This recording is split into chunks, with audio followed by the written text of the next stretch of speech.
Welcome to this deep dive. Today, we're tackling something pretty fundamental, hunger. Right.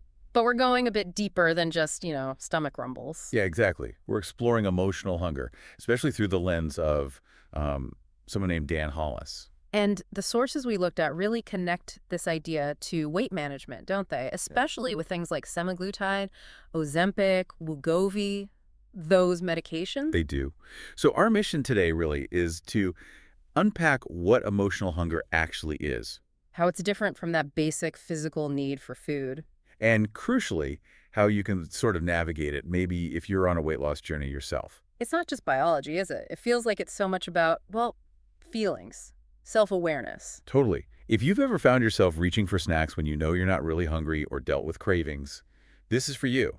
We want to offer a bit of a fresh perspective. Okay, so let's dive in. The two types of hunger. Physical, that's the obvious one. Right. Growling stomach, empty feeling usually lines up with meal times. Your body saying, hey, need fuel. Pretty clear signal. But then emotional hunger. And Dan Hollis, he puts it in a really interesting way. He says, it sounds like a craving. Actually, a question, a need asking to be seen. A question. Okay, that's intriguing. What kind of question could a craving be asking? Well, I think what he's getting at is that the feeling we label as hunger might actually be pointing somewhere else entirely. Right. He mentions things like being tired or lonely Uh-huh. or even just feeling totally overwhelmed, overstimulated. And those feelings can somehow trigger an urge to eat. Yeah, it's like a misinterpretation. So say you're exhausted, your brain wants a quick fix, maybe something sugary. Instant energy. But what you really need is rest, right? Not the sugar. Or if you're lonely, that feeling of emptiness. Yeah. You might try to fill it with food. Exactly. It's like trying to fill an emotional void with something physical. Yeah. The desire isn't truly for the food itself. So what is the desire for then, if not food? Often it's for connection or comfort or maybe just clarity, a moment of peace. So the food is kind of a stand-in, a temporary fix. Pretty much. And Hollis has this quote that really gets to the heart of what happens when you start addressing this. He says, when food stops being your emotional scaffolding, you don't just feel lighter, you feel exposed. Ooh, exposed. Yeah. That makes sense. Like taking away a crutch, you suddenly have to face what you were leaning on it for. Yeah, it can feel vulnerable. You're suddenly face to face with those underlying feelings. So how does this connect to weight management then, especially with these newer medications? Well, medications like semaglutide, originally for type 2 diabetes, they work as GLP-1 receptor agonists. Right, I've heard that term. And a big side effect is weight loss. A significant side effect, yeah. And they primarily work by targeting physical hunger. So they make those biological signals quieter, like I'm full or I'm not hungry. Exactly. They dampen those signals, help you feel satisfied sooner, reduce the overall biological noise around food. Okay, so it tackles the physical side. It does, but here's the key point Hollis makes. Semaglutide isn't the solution to emotional eating. It's the silence that lets you find one. Wow, okay. That's a really powerful way to frame it. Isn't it? So the drug creates quiet, less physical craving noise, which then gives you the mental space maybe to actually look at the emotional reasons for eating. Precisely. It creates an opportunity. The constant chatter of physical hunger is turned down, so you can finally hear and start to address those deeper emotional patterns. So the real benefit isn't just the weight loss itself, but the chance to rebuild your relationship with food, maybe even your identity around it. That's the idea. It's about doing the inner work, understanding those triggers, developing new coping mechanisms. The medication is a tool, not the entire solution. Which I guess leads us nicely into talking about setbacks. Because let's be real, they happen on pretty much any weight loss journey. Oh, absolutely. It's almost inevitable. And the usual feeling is, what? Failure. Like you're back to square one. Yeah, that's often the default reaction. But Hollis pushes back on that. He says something really insightful. Most people don't relapse into hunger. They relapse into confusion. Confusion. Okay, unpack that. Not hunger, but confusion. Yeah. So it's less about suddenly being overwhelmed by physical hunger or losing all willpower. Right. And more about a moment of uncertainty. Like, what am I feeling right now? Why do I want this? What should I do? It's disorientation. That feels kinder somehow, less like a personal failing. Definitely. And he suggests these moments are actually pretty predictable. Your body's adjusting, your brain's recalibrating. It's not a sign you're lazy or broken. But just physiology happening. Basically, yeah. Our systems are complex. They're finding a new normal. He uses that analogy too, doesn't he?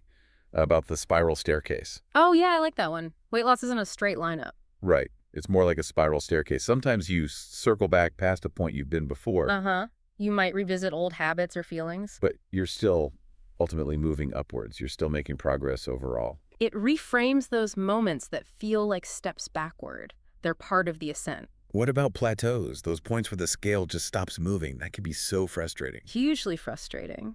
But again, Hollis suggests reframing it. He says it's like your metabolism is asking for grace. Asking for grace, meaning Yeah. it's just adjusting, catching its breath. Yeah, it's a natural part of the body finding a new equilibrium, not necessarily something you're doing wrong. Okay, that helps. And what about when old cravings suddenly reappear? You feel like you've got a handle on things and bam, there it is. Yeah, that can feel like a real betrayal by your own brain. Totally. But Hollis sees that differently too. He suggests it's often just memory. Memory. A neural path lit up, asking if it still mattered. Ah, okay. Like an old pathway in the brain just got activated again. Exactly. Maybe triggered by stress or a certain situation. It's an old connection firing. But the key is you don't have to follow that path anymore. Right. Especially if, say, the physical hunger signals are quieter due to something like semaglutide. You have more bandwidth, more choice in how you respond to that old memory path lighting up. That feels much more empowering. It's information, not a command. Precisely. And this links to another really crucial point Hollis makes about identity. Oh, yeah. He says, your body changes fast. Your identity takes time to catch up. That disconnect. I can see how that would cause issues. It's huge. Your physical self might be changing, maybe quite rapidly, but your self-perception, your habits, your internal narrative, those things are often slower to shift. So you might still feel like the person who always overeats, even if your body is different. Exactly. And that mismatch, that lag in identity catching up, can absolutely contribute to feeling confused or having setbacks. So if you hit a bump, it doesn't automatically mean the medication isn't working or you failed. Not at all. It might just be a sign that your internal story needs an update, that you need to work on aligning your self-image with your current reality. Well put. Yes, it's about evolving that internal narrative. Which brings us to really the core of Hollis's approach, it seems. Inquiry and self-awareness. Yes. Instead of the usual reaction to a craving, which is often self-blame or just giving in mindlessly, Right. he advocates pausing, getting curious. Asking that key question again. What am I really hungry for? Exactly. Taking that moment to try and untangle true physical hunger from what he calls signal confusion. Is this fatigue? Is this boredom? Is this stress? Or is my body actually asking for fuel? And viewing the craving itself not as an enemy to be crushed. But as a messenger. Yeah. A messenger trying to tell you something, maybe about an unmet need. That completely changes the dynamic, doesn't it? Yeah. From fighting something to listening to something. It does. And it means healing emotional hunger isn't just about strict diets or willpower. It needs, well, empathy, self-compassion, awareness. And if you do hit one of those setbacks, those moments of confusion. Hollis suggests asking some deeper questions then, too, like, what am I feeling right now? What do I actually need? Who do I want to become? Going beyond just the surface craving to the root cause. What's the feeling? What's the real need?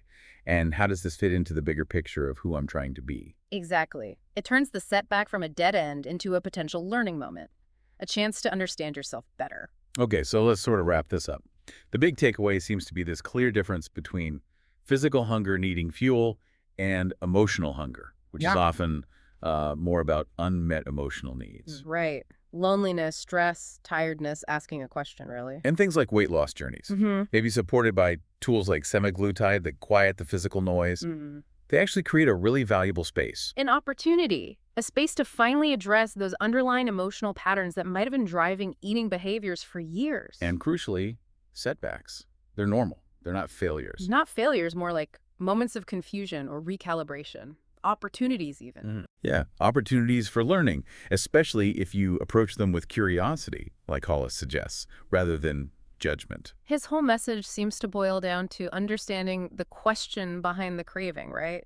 And seeing the journey, setbacks and all, as a process of self-discovery. Absolutely. It's about self-awareness and reframing. So maybe a final thought for everyone listening. Go on. Think about the last time you had a really strong craving, like really strong. Right. Just take a moment, maybe later today, and ask yourself, what might that hunger really have been asking for? beyond the food itself? That's a powerful question to sit with. What was the real need? Definitely something to explore.